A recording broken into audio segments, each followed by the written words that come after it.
Okay, so picture this. You're chilling out on the coast of Portugal, right? Beautiful beaches, sun's out, and then boom, out of nowhere, you see a whole bunch of Russian ships. Yeah, that definitely caught your eye. I mean, wouldn't it? So anyway, that's kind of what's been happening, and we're going to take a deep dive into this whole thing, see what's going on. The Portuguese Navy, they've been keeping tabs on this, and they've got some reports out detailing these encounters.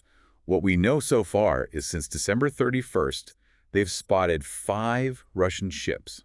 5. Yep, 5 Russian ships in Portuguese waters, and they're all headed towards the Mediterranean. Interesting. That's a pretty significant presence, and we're not just talking about any old ships here.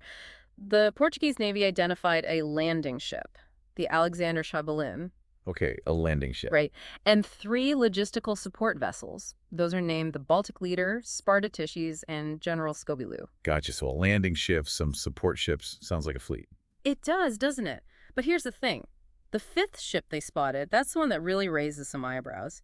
It's a Novorossiysk submarine. Wow, a submarine. That's definitely not something you see every day. I mean, why would they have a submarine out there? Well, you see, a submarine, especially one like the Novorossiysk, it's a real game changer. It's like the Swiss Army knife of naval warfare, I guess you could say. Oh, that's a good way to put it. Yeah. So what can this Novorossiysk do? Well, for one thing, it's great for intel gathering. Think about it. It's underwater, it's stealthy. They could be listening in on communications, collecting sonar readings, maybe even mapping out undersea infrastructure.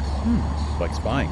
Exactly, and they're really good at it. But it's not just about intel. The Novorossiysk can launch cruise missiles, some with really long ranges. So it's not just about watching. They can pack a punch, too. Absolutely. So having that submarine in the mix, it's not just about showing the flag or making a statement. It's a serious show of force, a real projection of power.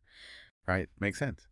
And then there's the whole, where they're going thing, the Mediterranean Sea. That's like a pretty big deal, isn't it? Yeah, the Mediterranean, it's a vital region. Strategically speaking, it's incredibly important. I mean, just think about it geographically for a second. You've got this relatively narrow sea, but it's a major choke point for global trade. All that oil and gas coming out of the Middle East, manufactured goods from Asia, it all flows through the Mediterranean. It's a lifeline for European economies. Right. And we know it's got a long history of, like, naval power struggles and everything. Absolutely. The Mediterranean has been a focal point for navies for centuries. So when Russia sends ships through there, especially a submarine like the Novorossiysk, well, people take notice. Yeah, it definitely raises some questions. And it's not even the first time they've done this, right? You're right. This actually isn't an isolated incident. Do you remember back before Christmas? Remind me. The Portuguese army, they were monitoring 4 other Russian warships that showed up off their coast, and those were also heading towards Syria. Oh, yeah, right. So this seems like it could be a pattern. It does, doesn't it? Yeah. It makes you wonder what's really going on. What's their strategy here? Yeah, I mean, is Russia just trying to flex its muscles?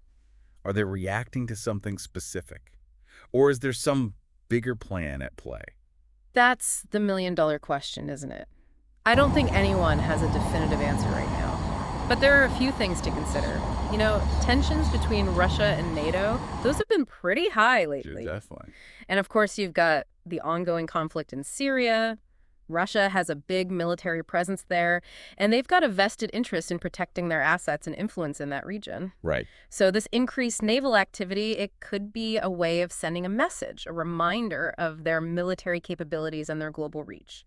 So like a power play, showing they're not backing down. You could say that. And it's important to point out the Portuguese Navy isn't just sitting back and watching. They've been actively monitoring these Russian ships with their own frigates and patrol boats. It makes sense, keeping an eye on things. Exactly. But monitoring, it's more than just watching. They're gathering data, tracking movements, analyzing the capabilities of those ships.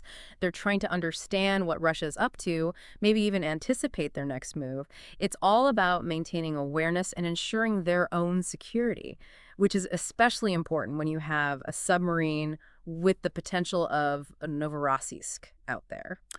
Yeah, you're right.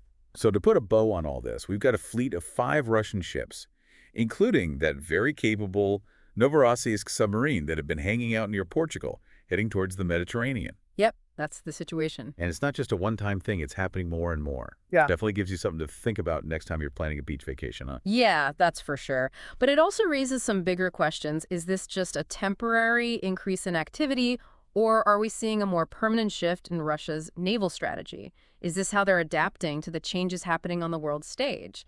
I think it's something we all need to pay attention to and see how it unfolds. Definitely a lot to keep an eye on. Thanks for breaking all that down for us. Glad to do it. And for everyone listening, thanks for joining us on this deep dive. We'll keep you updated as this situation develops. Until next time. See you then.